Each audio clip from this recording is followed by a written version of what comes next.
Okay, so this is my first time, so bear with me. This is all new.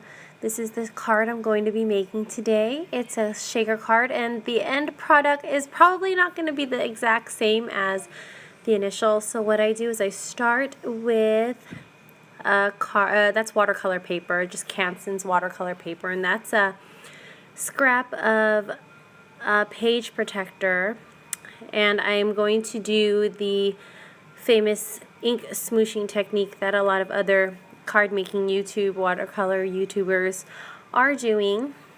So you'll see me there. I don't have any of the stuff in front of me, so I'm not sure what the colors are. I think that's something or other lilac. Like I said, this is brand new. Making a voiceover is a little uncomfortable right now. I'm not quite sure what to say. So basically what I do is I just smoosh ink into the page protector. Sometimes I add water, sometimes I don't. I like the look of the drops more than I kind of do the kind of painted wet look. So I always add just a little bit of water into the plastic. It feels like a little more texturized. And so now I'm adding that light blue from a distressed marker and just smushing it into the page. I don't really have any like rhyme or reason. I just do what looks good to me. And I'm trying to fill up the entire sheet of watercolor that is a 5.5 by 4.25 inch card front. So then I think now I get the pink ink, spun sugar, I believe, and I love those little distressed ink pads. They're cute. So I didn't add any water to this. I let just the actual ink pool up into the plastic and then just use those droplets, or however it turns out, to add a little difference, a contrast in texture to the rest of the colors, and just put them where I feel it looks good, and I think that's good right there. So I was initially going to let it air dry and then just cut the recording, but then I decided to go ahead and just heat set that. There you go. So I'm heating it up, and you can see it starts to warp a little bit, so you'll see me turn the page over, there you go, and heat it from the back. It kind of prevents it from warping too bad. It'll bring it kind of back to the shape it was prior to being wet. So I just go back and forth, kind of making sure it's nice and dry. And initially I thought it was dry.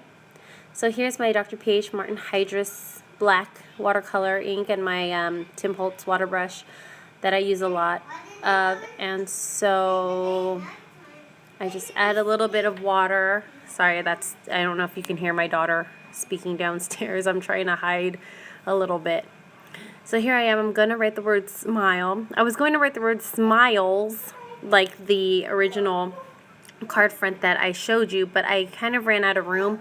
It looked uneven, so I decided to just go with smile. And there you go. I'm just writing it in. And here's where I thought it was dry. I thought the paper was completely dry, but as you can see, it's not. And you can tell on the M that there's a little bit of a bleed through, like a bleeding or a feathering effect, which was a bummer. But I mean, it's okay, I guess. So here I am trying to heat set it and trying to prevent it from like spreading out more. But you can tell it's already happened, and there's kind of no way of going back from that. So I'm just going to heat set it some more.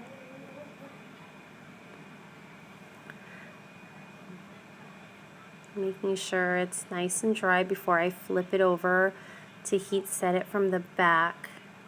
Yeah, see? To make sure that the page doesn't warp too bad.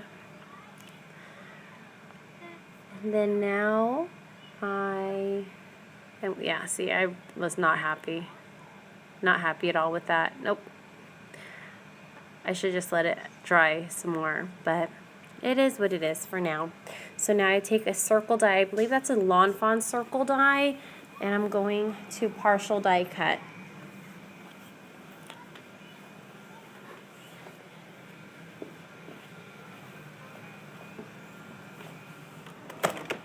Okay, so I'm going to partial die cut. So I'm trying to line it up perfectly. If you can hear extra noises in the back, I don't have a nice studio to record any voiceovers, and I'm literally doing this on my phone. So I don't really know what this is going to sound like when I press play. So wish me luck. So what I do is I line up the two cutting plates right where I want the cut to happen.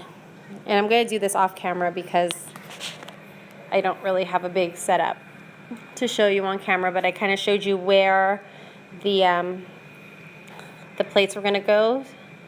And now you can see my workspace while I try to cut this nice and neat. It was harder than I thought because watercolor paper is a little thicker, so it does take a while. And I'm back, and now I'm going to do the other side where I just put the plates where I want the die to cut, and then line it up kind of off camera. There it is. See where I lined it up? And then I'm going to jam it through my Cuddle Bug. Like I said, it is watercolor paper, so it is a lot harder to kind of shove it through because it is a little bit of a thicker paper, so it does take me a while, so that's why I disappear for the time being. I should be back soon. I should be back. Where am I? Oh my goodness. This does not make for good video, does it? Oh my gosh. Oh, here I am. Okay, there you go. And now you can see when I lift the tape, that is just plain old 3M painter's tape. I like to use that because it doesn't really peel up the paper. So now I'm going to take my X-Acto knife and I'm just going to cut carefully around the smile. So you can see right there that, you know, it's not going to be like perfect, and probably from up close you see a little bit more of the jagged edge, but yeah, I know that I'm probably supposed to use a lighter pressure first and then eventually like go in twice, but I don't really have good luck with doing that. I always tend to like mess it up more when I go over it twice, so I try to get it all out in one try. Now I do it with the other side. So now it just creates two little windows. You see I'm trying to cut it right there. And it's going to create two little windows where now you can create the shaker pocket. I like to do shaker pockets as opposed to like those shakers with the foam. I just feel like it's a little less bulky. And there it is. There's the window. And I'm not going to show it on camera, but there's the shaker pocket. Where is it? I think I'm pulling it out. I think I'm debating whether or not to actually make the pocket on camera or not. Okay, there it is. So there's the shaker pocket. It is just I used the fuse tool, which is really, really hot. I've burned myself many times. And just page protector. So I just cut the page protector into about a square that fits that shape.